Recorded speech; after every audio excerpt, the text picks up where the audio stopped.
Hi friends, कैसे हैं आप लोग। आइए आज के इस वीडियो में हम लोग देख रहे हैं मॉडल ऑक्सिलरी का अगला क्रम बढ़ाते हुए मे एंड माइट का यूज। मे एंड माइट का यूज जैसा कि मैंने आपको यहाँ बताया है, मे एंड माइट है ना, इसका यूज पढ़ रहे हैं।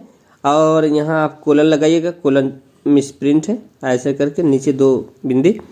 मे का अर्थ होता है, मे का अर्थ कैन की भांति सकना होता है, यानी जो अर्थ कैन का होता है फ्रेंड, वही अर्थ किसका होता है, मे का होता है ना। दोनों का अर्थ क्या होता है, सकना होता है। और कैन का पास्ट टेंस कुड होता है, इसी तरह मे का पास्ट टेंस क्या होता है, माइट होता है। क्या होता है, माइट। तो क्या बोला है, किंतु इसका प्रयोग भिन्न अर्थों में होता है। दोनों का अर्थ सेम है, जो कैन का अर्थ है तो वही मे का अर्थ है, लेकिन जो है मे का अर्थ भिन्न अर्थों में होता है। जैसे निम्नलिखित दशाओं में इसका प्रयोग होता है।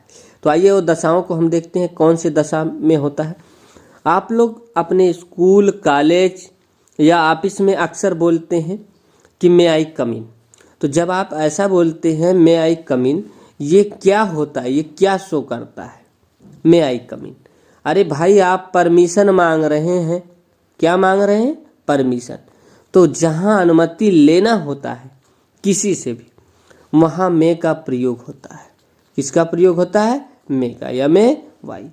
अनुमति लेने के लिए यानी परमिशन ग्रांट करने के लिए, परमिशन मांगने के लिए आपको मे का प्रयोग करना पड़ेगा। जैसे कि यहाँ बोला अनुमति लेने के लिए जो है मे का प्रयोग होता है। किसका, मे का। जैसे कि आप बोलते हैं मे आई कम इन, तो क्या मैं अंदर आ सकता हूँ। ठीक है, मे आई कम इन, क्या मैं अंदर आ सकता हूँ। अनुमति मांग रहे हैं, क्या मांग रहे हैं, अनुमति मांग रहे हैं। तो सामने वाला बोल सकता है उत्तर में, अनुमति लेने और अनुमति ग्रांट दो चीज़ें मैंने बोला। परमिशन जो है, एक तो आप मांग रहे हैं तो ये होता है अनुमति लेना। दूसरे वाला आपको परमिशन ग्रांट कर दिया यानी दे दिया, तो इसको बोलते हैं अनुमति देना। तो अनुमति लेने और अनुमति देने दोनों दशाओं में मे का प्रयोग होता है। तो जैसे ऊपर वाले दशा में देखिए, मे आई कम इन, क्या मैं अंदर आ सकता हूँ। आपने परमिशन मांगा। इस सेंटेंस से जो है मैं शब्द जो है परमिशन मांग रहा है किसी से। तो उत्तर में समवन ने कहा यस यू मे कम इन, हाँ तुम अंदर आ सकते हो। बात समझे। तो इसी सेंटेंस में आप कहीं पे भी अगर आपको परमिशन चाहिए, ठीक, ऑफिस है और ऑफिस में परमिशन चाहिए, तब आप वहाँ मे का प्रयोग करेंगे। जैसे किसी ने कहा मे आई, है ना, मे के साथ आपने कहा मे आई ईट, मे आई ईट, इसका अर्थ हो गया क्या मैं खाना खा सकता हूँ। तो सामने वाले ने अगर आपको परमिट दे दिए, यस यू कैन, है ना, तो इसका मतलब ये हो गया कि तुम्हारी एबिलिटी है। लेकिन यू में, तो इसका मतलब वो आपको परमिशन दे रहा है।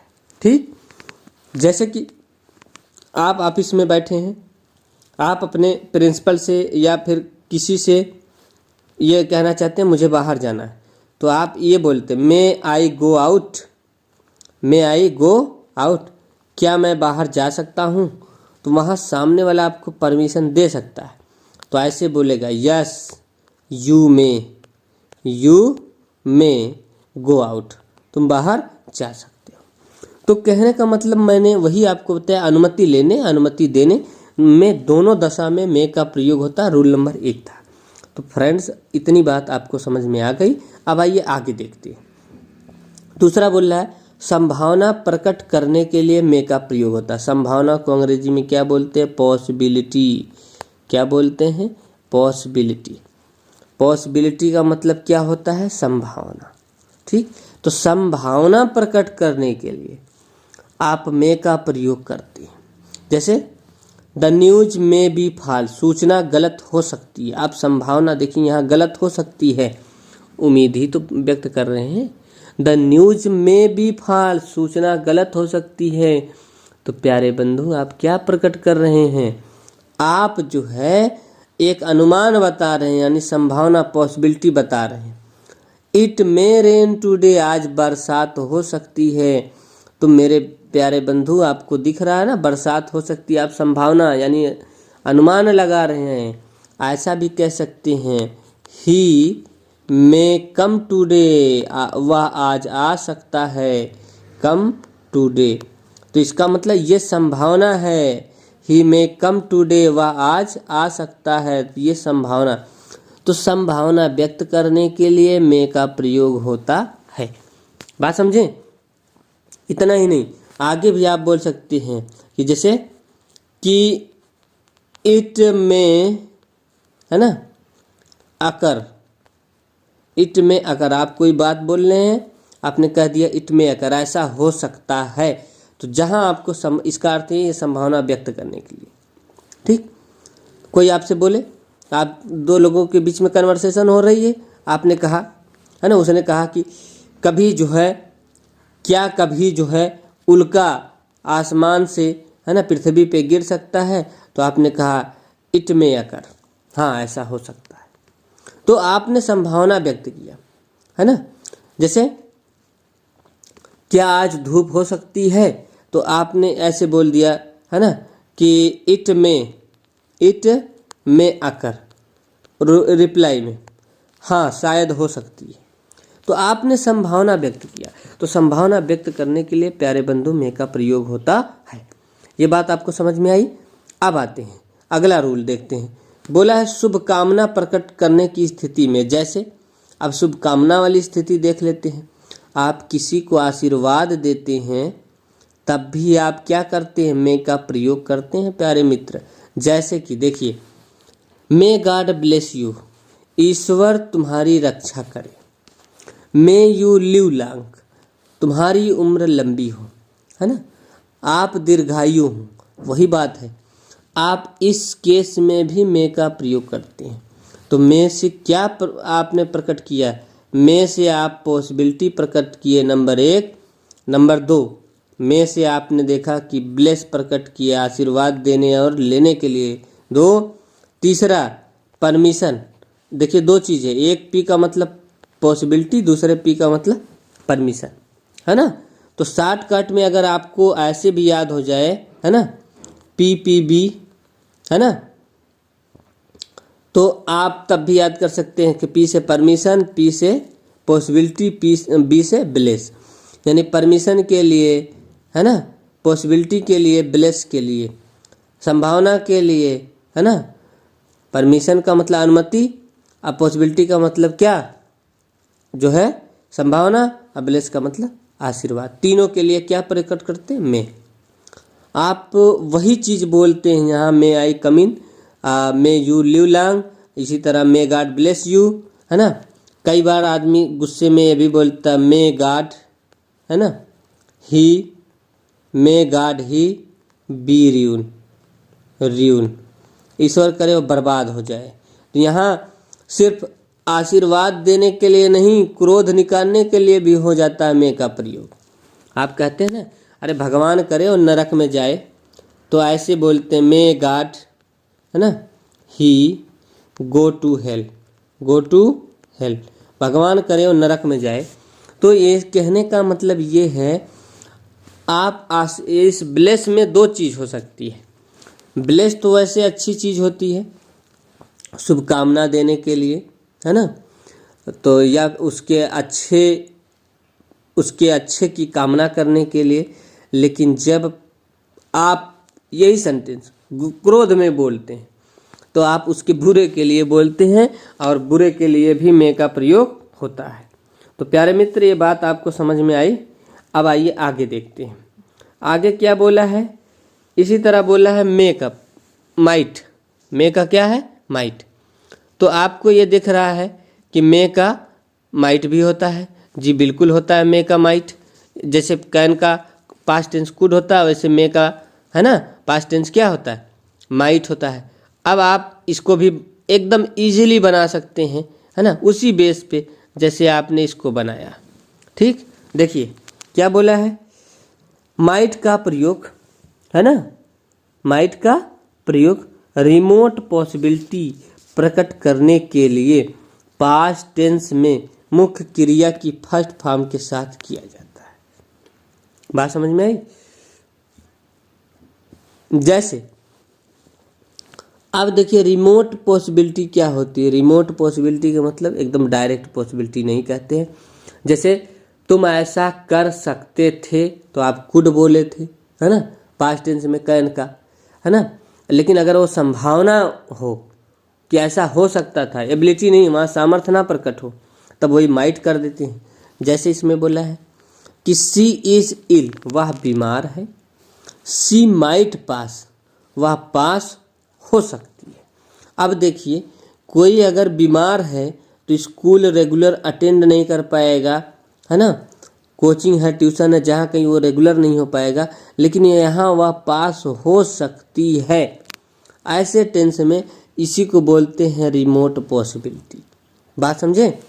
जैसे the sky is clear now, आकाश एकदम साफ है अभी, है ना, but it might rain in the evening, शाम तक बारिश हो सकती है। बात समझे, किंतु शाम तक बारिश हो सकती है। तो इस माइट का प्रयोग इसी तरह जो है दो सेंटेंस को जोड़ के, है ना, आप पॉसिबिलिटी व्यक्त करते हैं, तो उसी को बोलते हैं रिमोट पॉसिबिलिटी। इसमें दो सेंटेंस होते हैं, है ना, एक तो सी इज इल, वह बीमार है, और दूसरे में बोला सी माइट पास, वह पास भी हो सकती है। ये कहीं, है ना। इसी तरह द स्काई इज क्लियर एक सेंटेंस है, दूसरा, है ना, but it might rain in the evening, ये दूसरा सेंटेंस है। ऐसे सेंटेंस में पॉसिबिलिटी व्यक्त करने के लिए आप क्या यूज करेंगे, माइट यूज करेंगे, मे का यूज नहीं करेंगे। इतनी बात समझ में आई। आइए अब आगे देखते हैं क्या बोला है। द टीचर सैड, सैड बोल दिया ना, पास्ट टेंस में चला गया दैट। अब देखिए द टीचर सैड एक सेंटेंस हो गया। She might go to see the match, वह मैच देखने क्या है, जा सकती है। शिक्षक ने कहा वह मैच देखने जा सकती है। अब देखिए यहाँ जब दो सेंटेंस होगा वहाँ पॉसिबिलिटी व्यक्त करना हो तो मैं नहीं, किसका प्रयोग करेंगे, माइट का। देखिए सब में वही चीज़ है, तो इसी को बोलते हैं रिमोट पॉसिबिलिटी। बात समझ गए। जैसे कोई ये बोल दे द टीचर सेड, ऐसे बोल दे द टीचर सेड, यहाँ वो चीज़ कॉमन है जो यहाँ सेंटेंस लिखा द टीचर सेड, वही चीज़ यहाँ है द टीचर सेड। अब इसके बाद अगर आप कुछ भी बोलेंगे किसी भी कारण बस, कि जैसे यहाँ इसमें बोला हुआ मैच देखने के लिए जा सकती, यहाँ आप कुछ और बोल सकते हैं कि सी माइट कम टूडे, सी माइट कम, है ना, और टुडे भी ना रहे तब भी यहाँ माइट लगेगा कि वह आ सकती है। टुडे का मतलब आज बोलेंगे तब भी, ठीक। तो ऐसे जब भी पास्ट टेंस में या फिर आप दो सेंटेंस हो उसमें जब आप बोलेंगे रिमोट पॉसिबिलिटी को, तब वहाँ आप माइट का यूज करें। क्लियर है। आइए आगे देखते हैं। अब देखते हैं विल और वुड का प्रयोग, ठीक। यहाँ पे भी कोलन छूट गया, आप ऐसे लगा लीजिएगा, विल और वुड का प्रयोग, ठीक। टाइप करने में कई बार ये होता है ना कि वो हाई, इसको भी इसी तरह बोल्ड रहना चाहिए, यहाँ कोलन रहना चाहिए, यहाँ या तो क्वेश्चन मार्क होना चाहिए, तो वो भूल जाता है। विल और वुड का प्रयोग, तो बोल रहा है विल का प्रयोग 3 दशाओं में होता है। फ्रेंड्स आप तो यही जानते हैं ना, एक तो पास्ट, है ना, और प्रेजेंट फ्यूचर टेंस में, ये तीनों टेंस में आप जानते हैं कि फ्यूचर टेंस में क्या होता है, शैल या विल लगता है, ये तो आपको पता है। लेकिन यहाँ बोला है 3 दशाओं में होता है, ठीक। पहला क्या होता है, प्योर फ्यूचर, है ना, व्यक्त करने के लिए। जब आप फ्यूचर टेंस में कुछ व्यक्त करती हैं, चाहे इंडेफिनिट हो, चाहे कंटिन्यूअस हो, चाहे परफेक्ट हो, चाहे परफेक्ट कंटिन्यूअस हो, तब भी आप विल का और शैल का प्रयोग करते हैं, और इनके साथ कोई न कोई और हेल्पिंग वर्ब जुड़ती है, प्राइमरी एक्सिलरी जुड़ती है। ये तो क्लियर है। लेकिन इनके अलावा भी होता है, जैसे कि आइए देखते हैं कहाँ होता है। ये चीज़ आपको दिख रहा है कि मोहन विल रिटर्न, मोहन वापस आएंगे, तो पास्ट में है जी, बिल्कुल नहीं, फ्यूचर में है ना, प्रेजेंट में है एकदम नहीं। विल और शैल जहाँ आपको दिख जाए, आंख बंद करके आप नहीं पढ़े हैं तब भी ये समझिएगा फ्यूचर टेंस है। कौन सा है, फ्यूचर टेंस है। जहां विल या शैल दोनों में से कोई दिख जाए, जो बच्चा नहीं पढ़ा है। अब आइए, Mohan will return future tense है, she will sing a song future tense है। अब फ्यूचर का कौन सा टेंस है? ये इंडेफिनिट है। दोनों इंडेफिनिट का यही होता है कि शैल या विल के साथ वर्ब की कौन सी फॉर्म लगता है? फर्स्ट फॉर्म लगता है, तो वही लिखा गया है। तो ये फ्यूचर टेंस है, ये भी फ्यूचर टेंस है। एक तो इसमें होता है ना, किसका प्रयोग? विल का प्रयोग। अब दूसरा बोला है डिटरमाइनेशन, जब आपकी इच्छा एकदम मजबूत हो, स्ट्रांग हो, तब उसको प्रकट करने के लिए आप क्या करते हैं? क्या करते हैं?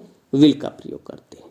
ठीक, जैसे शी विल फाइट इनजस्टिस, वह न्याय में संघर्ष करेगा।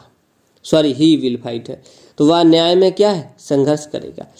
तो अब देखिए, यहाँ वह न्याय में संघर्ष करेगा एकदम तय है, दृढ़ संकल्प है, दृढ़ इच्छा है ना। कैसे पता चल रहा है? यह कन्फर्म है कि जो भी न्यायालय में जाता है तो उसको तो भाई एकदम संघर्ष करना ही पड़ता है। ठीक, तुरंत न्याय नहीं मिलती। तो कहने का इसीलिए ऐसे सेंटेंस में जहाँ दृढ़ इच्छा प्रकट हो, एकदम स्ट्रांग इच्छा प्रकट हो, वहाँ विल करते हैं। तो he will fight in justice, एक चीज। दूसरा चीज है कि the teacher will punish him, जब एकदम तय हो जाए, दृढ़ इच्छा हो जाए कि हाँ आज उसे सजा मिलेगी, तब आप विल लगाते हैं। The teacher will punish him, शिक्षक उसे दंड देगा, एकदम तय है कि दंड देगा ही, तब उसको बोलते हैं दृढ़ इच्छा। एकदम तय होता है कि ये संघर्ष करेगा। बात समझे? नॉर्मली आप फ्रेंड्स नहीं बोलेंगे, तब आप बोलेंगे ना जब एकदम 100% श्योर हो जाता है, तब उसी को बोलते हैं दृढ़ इच्छा। ठीक, तब भी आप विल का प्रयोग करते हैं, ये बात आप ध्यान में रखिए।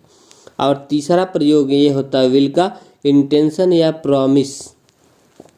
इंटेंशन का मतलब इच्छा हो, मतलब एकदम इंटेंशन का मतलब किसी, जैसे किसी कार्य को करने के पीछे उसका उद्देश्य क्या था, उसको बोलते हैं इंटेंशन। अब प्रॉमिस दोनों के लिए, प्रॉमिस के लिए आप क्या कहते हैं? Will you accept this salary, है ना। Will you accept this salary, जैसे सेंटेंस लिखा गया है, क्या आप यह वेतन स्वीकार करेंगे? क्या आप यह वेतन स्वीकार करेंगे? तो ये आपसे क्या बोला जा रहा है? प्रॉमिस करवाया जा रहा है, क्या आप करेंगे? अगर आप कह दिए हाँ, तो वादा ही तो कर रहे हैं।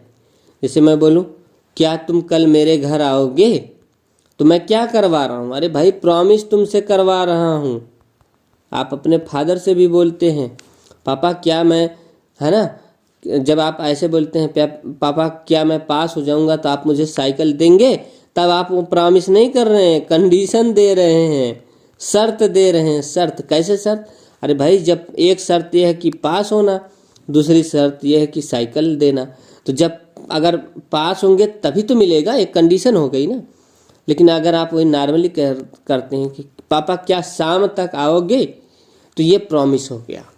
क्या हो गया? प्रॉमिस। तो प्रॉमिस व्यक्त करने के लिए या डिटरमाइनेशन यानी दृढ़ इच्छा व्यक्त करने के लिए विल का प्रयोग होता है। अब देखिए, she will help you as much as she can, वह आपकी उतनी ही मदद करेगी जितनी कर सकती है। तो अब आप यहाँ क्या, यानी उसकी इंटेंशन व्यक्त हो रही है, यानी उसकी इच्छा व्यक्त हो रही है। इंटेंशन का मतलब यही होती है कि इच्छा, उसकी इच्छा व्यक्त हो रही कि वह उतनी ही मदद करेगी जितना वह कर सकती है, यानी जितना उसके बस में है उतनी मदद वह आपकी कर सकती है, यही बोला है। तो जितनी वह कर सकती, इंटेंशन व्यक्त करने के लिए भी आप किसका प्रयोग करते हैं प्यारे बंधु? विल का प्रयोग करते हैं। अब देखिए, नोट एक लिखा है, विल का प्रयोग, है ना, फर्स्ट फॉर्म, है ना, वर्ब के साथ फ्यूचर टेंस में, ये तो आपको पहले बता दिए। विल जब भी लगता है नॉर्मली, तो इसके साथ नॉर्मल केस में क्या लगता है? वर्ब की फर्स्ट फॉर्म लगती है। विल और वर्ब की फर्स्ट फॉर्म ये लगता है। समझ गए ना? अब आइए आगे देखते हैं। आइए प्यारे दोस्तों, वुड का प्रयोग देखते हैं। किसका प्रयोग देखते हैं? वुड का। बोला वुड विल का पास्ट टेंस है। ये जो विल है ना, इसी का पास्ट टेंस क्या होता है? वुड होता है। क्या होता है? वुड होता है। पास्ट टेंस का मतलब कि पहली क्रिया जो पहला एक्शन होगा पास्ट टेंस में होगा, जो दूसरा एक्शन होगा, ठीक है, उसमें वुड के साथ वर्ब की फर्स्ट फॉर्म आएगी। जैसे देखिए पास्ट टेंस का मतलब यही होता है कि जैसे दैट आई टोल्ड हिम, मैंने उसे बताया, तो भाई मैंने उसे बताया, ये वर्ब की कौन सी फॉर्म है? टोल्ड है, सेकेंड फॉर्म है। वर्ब टोल्ड जो वर्ब की कौन सी form? Second form, past tense हो गई। अब एक सेंटेंस ये है, दूसरा सेंटेंस ये है, तो जब दो क्लाज साथ में हो, एक प्रिंसिपल क्लाज हो, इसको बाद वाले को बोलते हैं सबऑर्डिनेट या कोऑर्डिनेट, तो यहाँ पे ये सबऑर्डिनेट है। बाद में मैं आपको बता दूंगा क्यों है ये ऐसा, लेकिन फिलहाल आप जानिए। तो जब दो क्लाज साथ में हो, है ना, और पहली क्लाज पास्ट टेंस में और दूसरे क्लाज में आपको विल का प्रयोग करना, तो विल नहीं प्रयोग करेंगे, वहाँ विल की जगह क्या लगाएंगे? वुड लगाएंगे। बात समझ में आई? तो देखिए यहाँ वर्ब की सेकेंड फॉर्म है ना, वर्ब की सेकेंड फॉर्म है, पास्ट टेंस है, और पास्ट का कौन सा टेंस है? इंडेफिनिट है। तो बोला I told him that he would go to Agra, he would go to Agra. तो आई टोल्ड हिम दैट, मैंने उससे बताया था, he would go to Agra, वह आगरा जाएगा। इसी सेंटेंस को आप ऐसे समझ सकते हैं इनडायरेक्ट सेंटेंस में। किसमें? इनडायरेक्ट स्पीच में, है ना। जो विल का हम क्या कर देते हैं? वुड कर देते हैं। मैंने आपको ये भी पढ़ाया था, वही समझिए। तो इनडायरेक्ट स्पीच अगर आपको लिखना है तो उसमें विल नहीं लिखेंगे, विल का किस में परिवर्तन कर देते हैं? वुड में। तो ये प्रयोग आपको समझ में आया प्यारे बंधु। इसी तरह इसमें लिखा the teacher promised me that, teacher ने मुझसे वादा किया, देखिए इसमें भी इनडायरेक्ट है, he would solve my difficulties, कि वह मेरी समस्या का समाधान करेंगे। कन्फर्म है? तो जहाँ पे इनडायरेक्ट है इसी को बोलते हैं, इनडायरेक्ट को ही बोलते हैं क्या? Past tense. बात समझ में आया? वही सेंटेंस को बोलते हैं पास्ट टेंस, और कुछ होता नहीं। ये मत सोचिएगा कि पास्ट टेंस का मतलब पास्ट के किसी भाग में होगा, ये गलतफहमी मत रखिएगा कि पास्ट के जो चार ऑप्शन है, इंडेफिनिट है, कॉन्टिन्यूअस है ना, परफेक्ट है, परफेक्ट कॉन्टिन्यूअस है, इसमें होगा। जी बिल्कुल नहीं, ये गलतफहमी निकाल दीजिएगा। पास्ट का मतलब ये होता है कि इनडायरेक्ट स्पीच, एक क्लास पास्ट में होगी, दूसरी क्लास फ्यूचर में होगी, तो विल का क्या कर देंगे? वुड कर देंगे। वो ये कहना चाहता है। अगर यहाँ पास्ट टेंस है, यहाँ फ्यूचर है ना, यहाँ क्या है? फ्यूचर है, तो इसमें विल की जगह क्या प्रयोग होगा? वुड होगा। उसी को आप इतना टेढ़ा ना समझ पा रहे हैं तो सीधा समझ जाइए कि पास्ट टेंस को समझने में दिक्कत है, तो इनडायरेक्ट स्पीच में आपको क्या है? वुड का प्रयोग करना पड़ता है। बात समझ गए? अब आइए आगे देखते हैं। नम्र निवेदन के लिए प्रेजेंट टेंस में जब आप नम्र निवेदन प्रकट करते हो, ये नम्र निवेदन क्या है? विनम्रता के साथ किसी से निवेदन करते हो, तब आप वुड यू प्लस प्लीज लिखते हैं, उसके बाद वर्ब की फर्स्ट फॉर्म प्लस ऑब्जेक्ट लिखते हैं, है ना। अब आप ये कहेंगे कि प्लीज क्यों लिखते हैं? अरे भाई नम्रता से क्या अड़ियल होके बोलेंगे तो बोला जाएगा नम्रता है? जी नहीं, बिल्कुल नहीं। अगर आपके घर मेहमान आए, आप उनसे कह रहे हैं, है ना, कि प्लीज़ चाय पीजिए, तो यही आप कहते हैं। ऐसा ये नहीं बोलते हैं अड़ियल के साथ कि चाय पियोगे कि नहीं। ऐसा बोलोगे तो जो पीने वाला रहेगा वो भी शायद ही अपना मूड बदल दे, है ना। तो प्यारे बंधुओं, आप ऐसे सेंटेंस को आप लिखेंगे वुड, है ना, वुड के साथ जो है यू प्लीज और प्लस वर्ब की फर्स्ट फॉर्म प्लस ऑब्जेक्ट। ये रूल मैंने आपको यहाँ लिख रखा है। देखिए, जैसे क्या आप कृपया अपनी कलम देंगे? आप किसी से कलम मांगेंगे, अगर आपकी पेन खराब हो गई, आप किसी से पेन मांग रहे हैं, तो ये नहीं कहेंगे हे मुझे अपनी कलम दो, तो आर्डर नहीं देंगे, नहीं देगा, ठीक। तो अब आप उससे रिक्वेस्ट करते हैं, तो आप ऐसे बोलते हैं would you please lend me your pen, would you please. तो देखिए वुड यू प्लीज तो ये है वर्ब की फर्स्ट फॉर्म हो गई। अब क्या? मी और पेन ऑब्जेक्ट के रूप में है। समझ गए ना? इसी तरह would you like to stay with me, क्या आप मेरे साथ रुकना पसंद करेंगे? तो आप देखिए कि आपको कहीं रुकना है किसी के साथ, तो आप उससे रिक्वेस्ट करेंगे, ये नहीं कहेंगे आर्डर देंगे या उसको चिल्लाएंगे, है ना। तो वुड यू प्लीज़, है ना, आप यही बोलते हैं। तो would you like to stay with me, would you like to stay with me, ये वुड लग गया तो नम्र निवेदन प्रकट होता है। बात समझ गए ना। इसी तरह would you please take a cup of tea, क्या आप एक कप चाय पीना पसंद करेंगे। ठीक, would you please take a cup of tea. तो प्यारे बंधुओं, इसी तरह नम्र निवेदन प्रकट करने के लिए आप और सेंटेंस बोल सकते हैं, जैसा कि यहाँ बोला है ना। Would you please like to sit, क्या आप बैठना पसंद करेंगे। तो इसका ये मतलब नहीं, प्रश्न आपसे किया जा रहा है, इसका ये मतलब है ना, प्लीज़ बैठ जाइए, कृपया बैठ जाइए। जब आपसे कोई ऐसे बोलता है कृपया बैठ जाइए, है ना, कृपया बैठ जाइए, तो इसका ये मतलब हो गया कि आपसे वो नम्र निवेदन कर रहा है। बात समझें। तो प्यारे बंधुओं, आपको ये प्रश्न नहीं समझना है लेकिन इसमें क्वेश्चन लगेगा, लेकिन आप इसको नम्र निवेदन समझेंगे। क्या समझेंगे? नम्र निवेदन। कोई अगर आपसे ऐसे बोल दे would you please take a cup of tea, तो इसका मतलब ये नहीं है कि वो आपसे पूछ रहा है क्या आप एक कप चाय लेंगे, वो आपसे निवेदन कर रहा है प्लीज़ एक कप चाय लीजिए। समझे ना। तो मैंने प्रश्न इसलिए बना के बोला है ताकि आप उसका रियल मतलब भी समझें। इसी तरह कोई बोल दे would you please be silent, इसका ये मतलब हो गया प्लीज़ शांत हो जाइए। ठीक, इसी तरह would you please help me, please मेरी मदद कीजिए, ये हो गया। Would you please not make a noise, would you please not make a noise, इसका ये मतलब हो गया शोर मत मचाइए, कृपया शोर मत मचाइए। इसका ये मतलब नहीं है कि क्या आप लोग शोर मचाना बंद करेंगे। समझ गए ना, क्योंकि नम्र निवेदन प्रकट होता है, विनम्रता के साथ आप निवेदन प्रकट करते हैं। समझ गए प्यारे भाइयों। आगे आइए देखते हैं। प्यारे मित्रों, देखिए यहाँ लिखा गया है शैल का प्रयोग फ्यूचर टेंस में समानता आई और वी के साथ होता है। तो आप समझ गए, इसका यह मतलब हो गया कि फ्यूचर टेंस में जब आई और वी के साथ शैल लगता है तो शैल के साथ वर्ब की कौन सी फॉर्म आती है? फर्स्ट फॉर्म आती है। कौन सी फॉर्म आती है? फर्स्ट फॉर्म आती है। और ये किस टेंस में लगता है? सामान्य रूप से फ्यूचर के इंडेफिनिट टेंस में। बाकी टेंस में शैल लगता है तो उसके साथ जरूर कोई न कोई प्राइमरी एक्सिलरी लगी रहती है। बात समझे। तो यहाँ लिखा आई शैल रीड अ बुक, देखिए शैल लगा, वर्ब की फर्स्ट फॉर्म, मैं एक किताब पढ़ूंगा। We shall go to school, हम विद्यालय जाएंगे। ठीक, शैल के साथ वर्ब की कौन सी form I? First form I. ये चीज़ तो आपको पता है, यानी आप ये कह सकते हैं फ्यूचर इंडेफिनिट टेंस में शैल का प्रयोग होता है। तो प्यारे बंधुओं, फ्यूचर इंडेफिनिट टेंस का फार्मूला ही यही होता है, सब्जेक्ट प्लस शैल, है ना, या विल, दोनों में से एक होता है, शैल या विल, प्लस वर्ब की फर्स्ट फॉर्म प्लस ऑब्जेक्ट, यही होता है।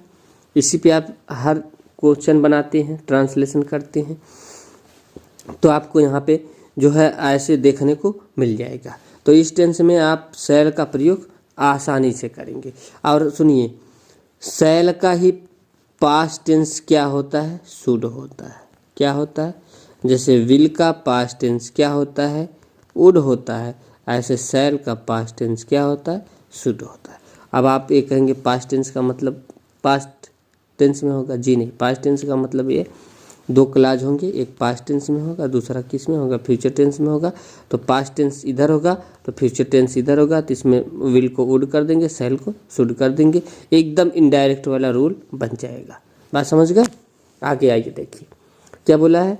शैल का प्रयोग आर्डर व्यक्त करने के लिए, प्रॉमिस व्यक्त करने के लिए, थ्रेट मतलब धमकी देने के लिए भी किया जाता है।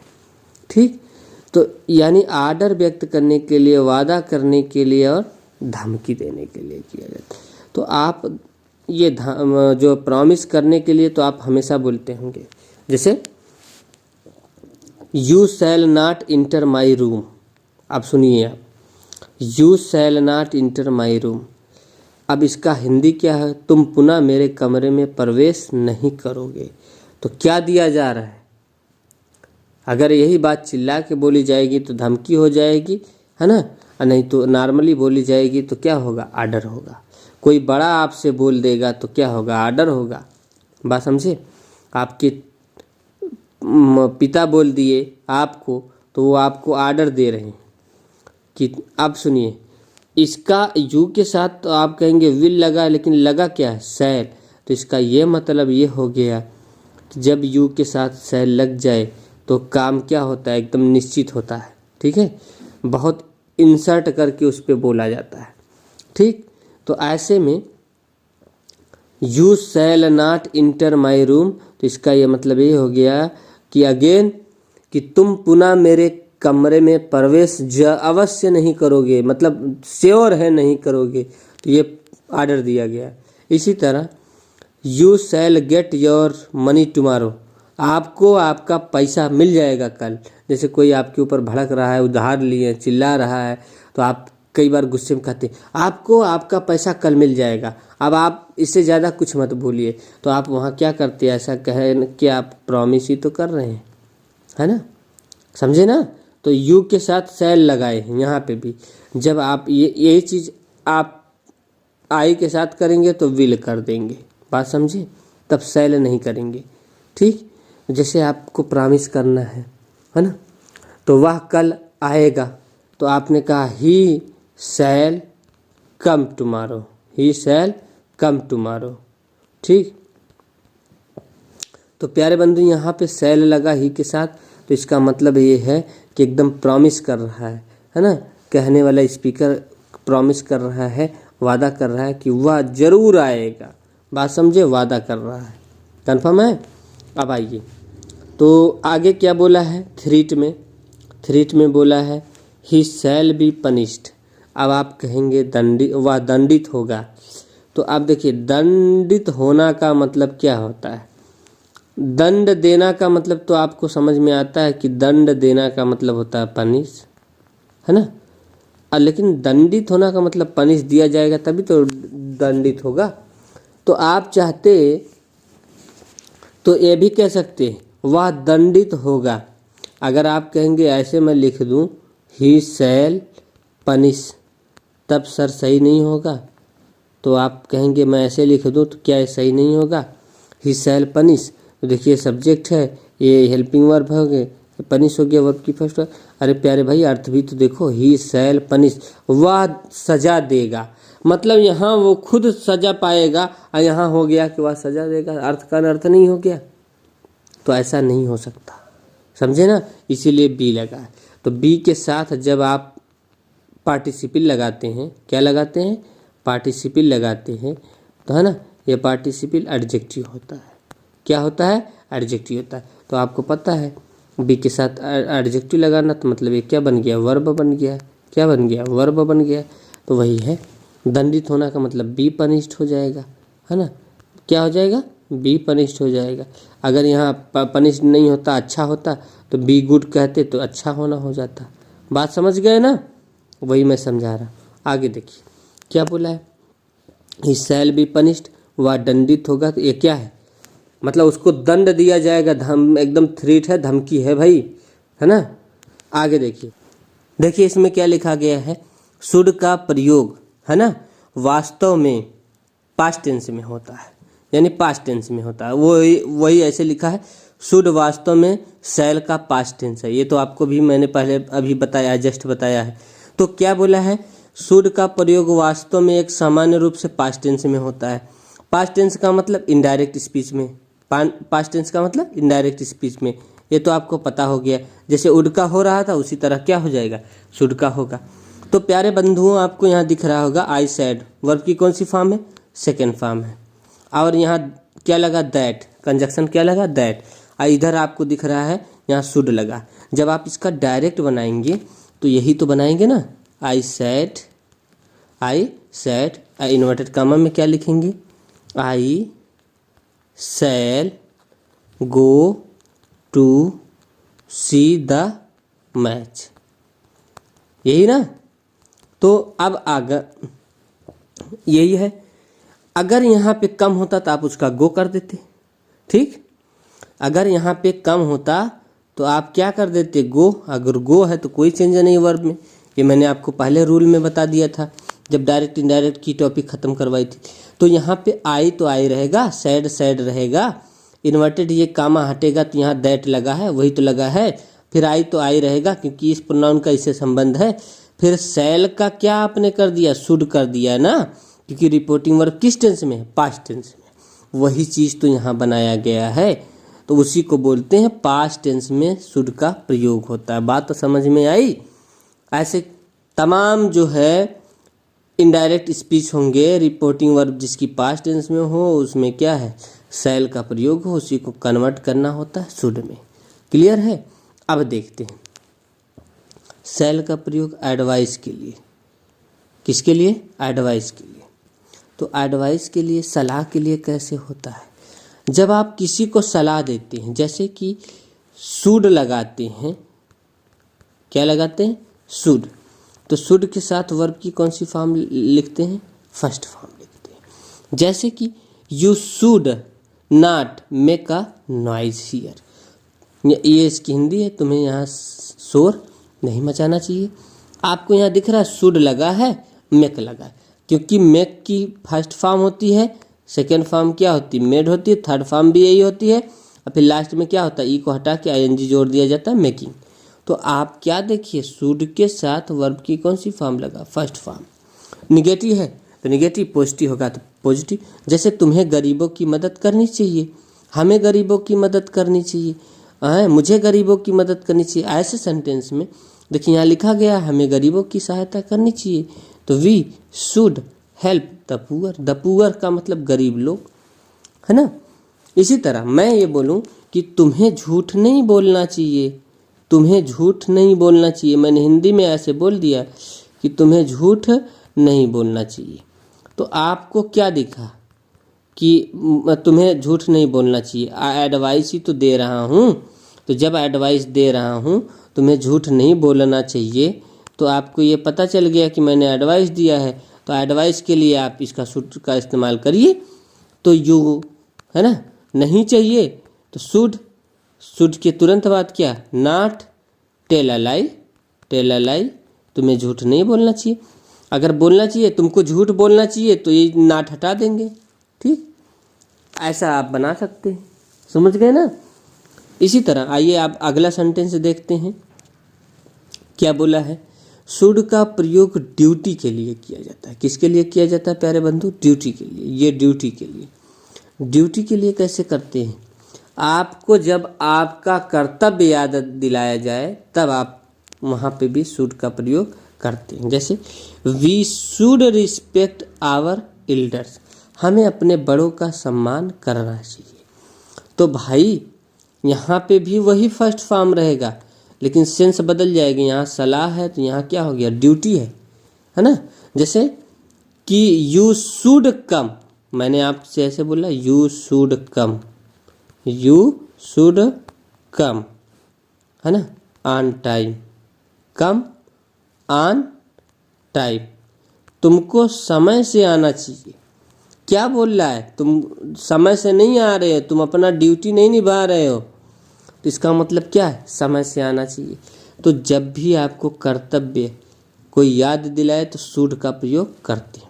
जैसे we should obey our teacher, हमें अपने शिक्षकों की आज्ञा का पालन करना चाहिए। तो यहाँ पे क्या है, कर्तव्य प्रकट हो रहा है, तो कर्तव्य के लिए, ड्यूटी के लिए क्या है ना। जैसे वी शुड नॉट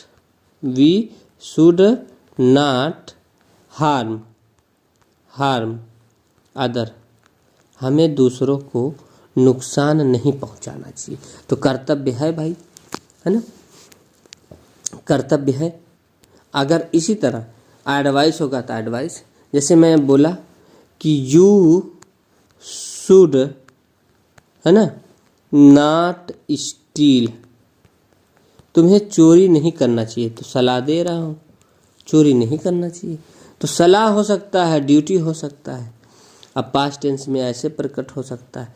तो शुड का प्रयोग आई होप फ्रेंड्स आपको समझ में आ गया। देखते हैं मस्ट का प्रयोग। मस्ट के प्रयोग में क्या बोला है, जिस कार्य को करना अत्यंत आवश्यक हो वहाँ शुड का प्रयोग ना करके मस्ट का प्रयोग किया जाता है। यानी आपसे ये कहना चाहता बहुत इंपॉर्टेंट, मोस्ट इम्पॉर्टेंट हो तो वहाँ शुड की बजाय आप क्या करेंगे, मस्ट का प्रयोग करेंगे। जैसे you must go to school regularly, तुम्हें नियमित रूप से विद्यालय जाना चाहिए। ये नेसेसिटी को बता रहा है। क्या बता रहा है, कि विद्यालय जाने की आवश्यकता कितनी है, यानी कि ये अत्यंत आवश्यक कार्य बता रहा है, तो वहाँ पे आप शुड नहीं लगा के क्या लगाएंगे, मस्ट। जैसे we must love our motherland, हमें अपने मातृभूमि से प्रेम करना चाहिए। तो ये बोल रहा है कि हमारे मातृभूमि से प्रेम करने की आवश्यकता कितनी है। जब अत्यंत आवश्यकता हो तो वहाँ क्या करना चाहिए, मस्ट यूज करना चाहिए। तो इसी तरह प्यारे बंधु लिखा है you must not smoke in the temple, आपको मंदिर में धूम्रपान नहीं करना चाहिए। तो क्या प्रकट कर रहा है, निषेधन, है ना। तो आपको मना कर रहा है, मनाही प्रकट कर रहा है, यानी प्रोहाइबिशन प्रकट कर रहा है। ठीक, तो आप मतलब मंदिर में धूम्रपान ना करने की नेसेसिटी बता रहा है आपसे, बात समझे, प्रोहाइबिट कर रहा है, प्रोहाइबिशन, है ना। इसमें आपको देख रहे हैं नेसेसिटी बता रहा है, इसमें भी क्या है, नेसेसिटी बता रहा है, बात समझे। She must be 20 years now, अगर उम्र के साथ मस्ट लगा दिया गया तो इसका मतलब अब वह 20 वर्ष की हो गई है। मतलब कि यहाँ कंक्लूजन बता रहा है, क्या बता रहा है, कंक्लूजन, कि वह 20 वर्ष की हो गई है। जब श्योरिटी बहुत ज़्यादा हो, निश्चितता बहुत ज़्यादा हो, तब वहाँ आप मस्ट लगा देते हैं। तो यानी मस्ट जो है कहीं अलग से नहीं, बस शुड को समझ गए, और शुड के कार्य में जहाँ अत्यंत आवश्यक होगा इस शुड को हटा के उसी को रिप्लेस कर देते हैं, किससे, मस्ट से।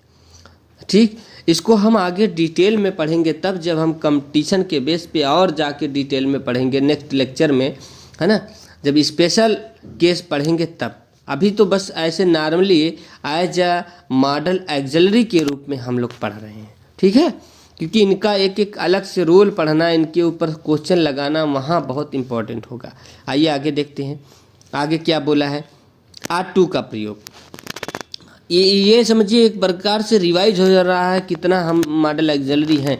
आर टू का अर्थ क्या होता है, इसका भी अर्थ होता चाहिए, शुड का अर्थ होता चाहिए, मस्ट का अर्थ होता चाहिए, आर टू का अर्थ होता चाहिए, है ना। लेकिन सबके प्रयोग में कहीं ना कहीं आप देख रहे हैं कोई थोड़ी सी क्या डिफ्रेंसिएशन है। तो जैसे क्या बोल रहा है, इसके, है ना, इसके कर्ता की कर्तव्य या ऑब्लिगेशन क्या है, प्रकट हो रहा है। तो आप यहाँ जो इसके लिखा पहले इससे करिए, है ना, के को काटिए, इससे कर्ता की ऑब्लिगेशन प्रकट होता है, ऑब्लिगेशन प्रकट होता है, ऑब्लिगेशन का भाव प्रकट होता है। बात को समझिएगा, जहाँ आर टू आप लगा दिए वहाँ ऑब्लिगेशन प्रकट होगा, बस इतना आप समझिए। जैसे कि हमें अपना शुल्क समय से जमा करना चाहिए, हमें अपना फीस जो है शुल्क समय से जमा करना चाहिए। तो ये जो ऑब्लिगेशन है, ये जो जिम्मेदारी है, ये कौन करेगा, हम करेंगे। तो वहाँ पे जब जिम्मेदारी आ जाए, रिस्पांसिबिलिटी आ जाए, ऑब्लिगेशन आ जाए, बाध्यता आ जाए, तो वहाँ पे आप क्या लगाएंगे, आर टू लगाएंगे।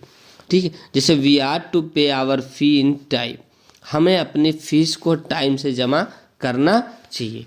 समझ में आया। इसी तरह we are to be present there, हमें वहाँ उपस्थित रहना चाहिए।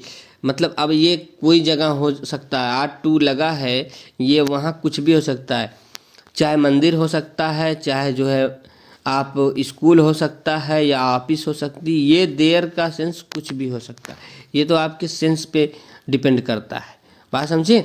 जब ऑब्लिगेशन है तो वहाँ पे आप जो है बिना कहे आर टू का प्रयोग कर देंगे, बात समझे।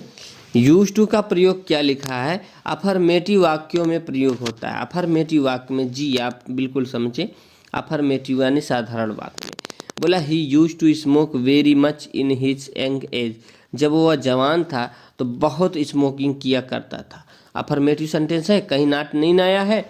इसी तरह दूसरा है, भूतकाल में किसी काम को बार बार रिपीट करते थे आप, तब यूज टू का प्रयोग करते हैं, है ना, तब क्या करते हैं, यूज टू का प्रयोग करते हैं।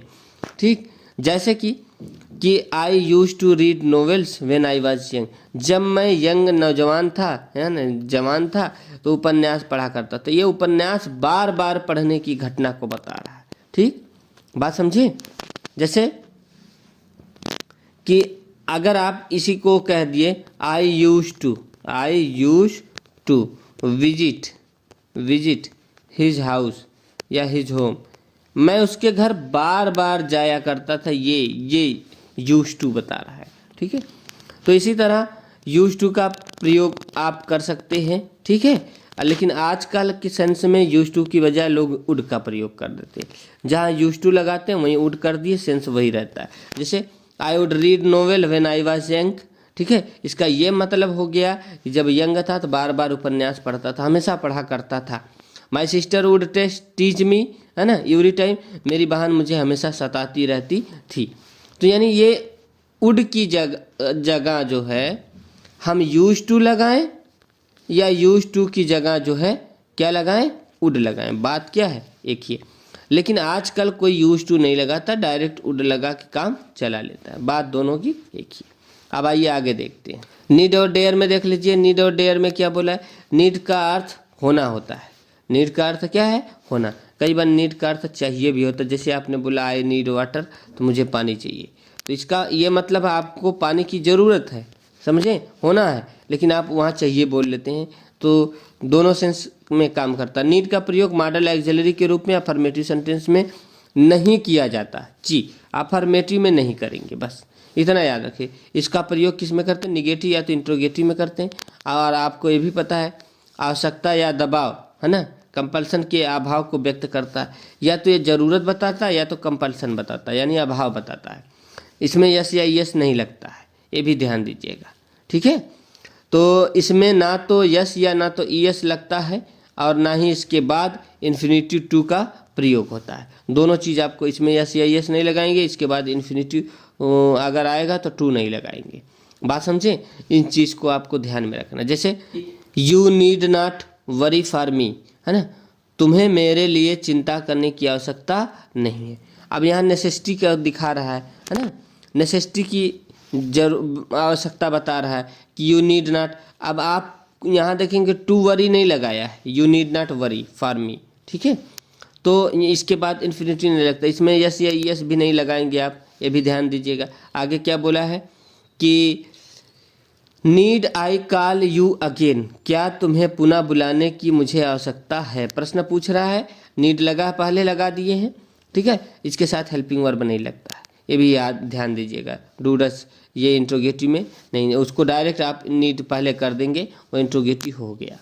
बात समझे ना। इसी तरह आगे क्या बोला है कि नीड का प्रयोग फुल वर्ब की तरह होता है ना, तब वह अफर्मेटिव सेंटेंस में प्रयुक्त होता है। जब पूर्ण वर्ब के रूप में होता है तब अफर्मेटिव के सेंटेंस में यह क्या है, यूज लगता है।